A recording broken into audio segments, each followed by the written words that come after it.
ഇസ്രയേലിന്റെ നടപടികൾ കടുത്തുകൊണ്ടിരിക്കുമ്പോൾ യുദ്ധത്തിൽ പുതിയൊരു ട്വിസ്റ്റ് ഉണ്ടാകുമെന്ന് പ്രഖ്യാപിച്ചിരിക്കുകയാണ് ഇറാൻ ഇപ്പോൾ. യുദ്ധത്തിൽ തങ്ങൾ ഒറ്റയ്ക്കല്ല എന്നും തങ്ങൾക്കൊപ്പം എന്തിനും ഏതിനും പാകിസ്ഥാൻ കൂടെ ഉണ്ട് എന്നുമാണ് ഇറാൻ പറയുന്നത്. ഇറാനെതിരെ ആണവായുധങ്ങൾ പ്രയോഗിച്ചാൽ പാകിസ്ഥാൻ ഇസ്രയേലിനെതിരെ ആണവ ആക്രമണം നടത്തുമെന്നാണ് ഒരു മുതിർന്ന ഇറാൻ ഉദ്യോഗസ്ഥൻ വെളിപ്പെടുത്തിയിരിക്കുന്നത്.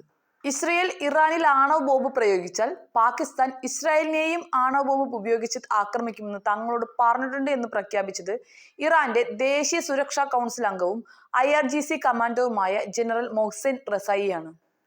ഇറാനിയൻ സ്റ്റേറ്റ് ടെലിവിഷനിലൂടെയാണ് ഇക്കാര്യം അദ്ദേഹം അറിയിച്ചിട്ടുള്ളത് എന്നതാണ് ഇതിനെ ഏറ്റവും കൂടുതൽ ശ്രദ്ധേയമാക്കുന്നത്. ഇറാനും ഇസ്രയേലും മിസൈൽ ആക്രമണങ്ങൾ നടത്തുകയും കൂടുതൽ സംഘർഷം രൂക്ഷമാകുമെന്ന് ഭീഷണിപ്പെടുത്തുകയും ചെയ്യുന്ന സമയത്താണ് ഈ പ്രസ്താവന പുറത്തു വന്നിരിക്കുന്നത്. അതേസമയം പാകിസ്ഥാൻ പ്രതിരോധ മന്ത്രി ഖ്വാജ മുഹമ്മദ് ആസിഫ് ഈ വാദം തള്ളിക്കളയുകയാണ് ഉണ്ടായിട്ടുള്ളത്.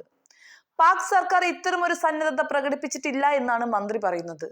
എന്നാൽ ഇസ്രയേലിന്റെ കൈവശമുള്ള ആണവായുധങ്ങളെ കുറിച്ചുള്ള വ്യക്തമായ വിവരം ലഭിക്കാത്ത സാഹചര്യത്തിൽ ഇക്കാര്യത്തിൽ പാകിസ്ഥാൻ കൂടുതൽ കരുതൽ പാലിക്കുകയാണെന്നും ആസിഫ് വ്യക്തമാക്കിയിട്ടുണ്ട്.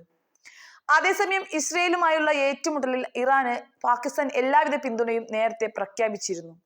ഇറാൻ പാകിസ്ഥാനെയും തുർക്കിയെയും സൗദിയെയും ഉൾപ്പെടുത്തിക്കൊണ്ട് ഇസ്ലാമിക് ആർമി രൂപീകരിക്കാനും നീക്കം നടത്തുകയാണ്. ഈ മാസം 14-ന് ഖ്വാജ ആസിഫ് ദേശീയ അസംബ്ലിയിൽ മുസ്ലിം രാജ്യങ്ങൾ ഇസ്രയേലിനെതിരെ ഒന്നിക്കണമെന്ന് ആവശ്യപ്പെട്ടിരുന്നു. ഇല്ലെങ്കിൽ ഇറാനും ഫലസ്തീനും അനുഭവിച്ച അതേ വിധി നേരിടേണ്ടി വരുമെന്നും അദ്ദേഹം ചൂണ്ടിക്കാട്ടിയിരുന്നു. ഇസ്രയേൽ ഇറാനെ കൂടാതെ യമൻ, ഫലസ്തീൻ എന്നിവയെയും ലക്ഷ്യം വെച്ചിട്ടിരിക്കുകയാണെന്നും ആസിഫ് പറയുകയുണ്ടായി.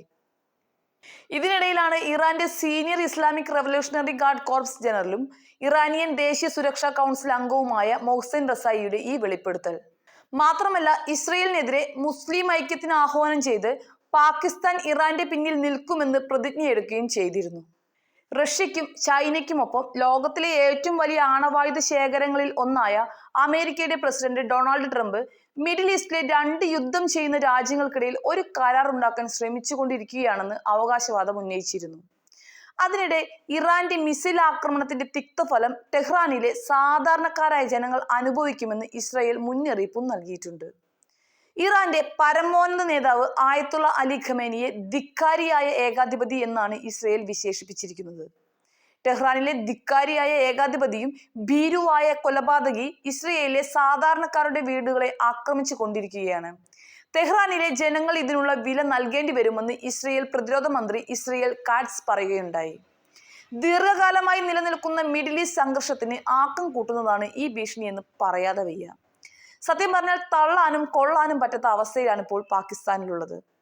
ഇറാനെ അനുകൂലിച്ച് പറഞ്ഞാൽ ഇസ്രയേലും അമേരിക്കയും അടക്കമുള്ള രാജ്യങ്ങളിൽ ഒറ്റപ്പെടും.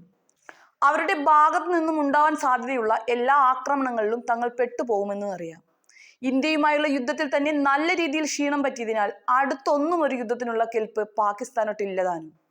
അതേസമയം ഇറാനെ തള്ളിക്കളയാനും വയ്യ. എന്തായാലും കാത്തിരുന്നു കാണുക തന്നെ.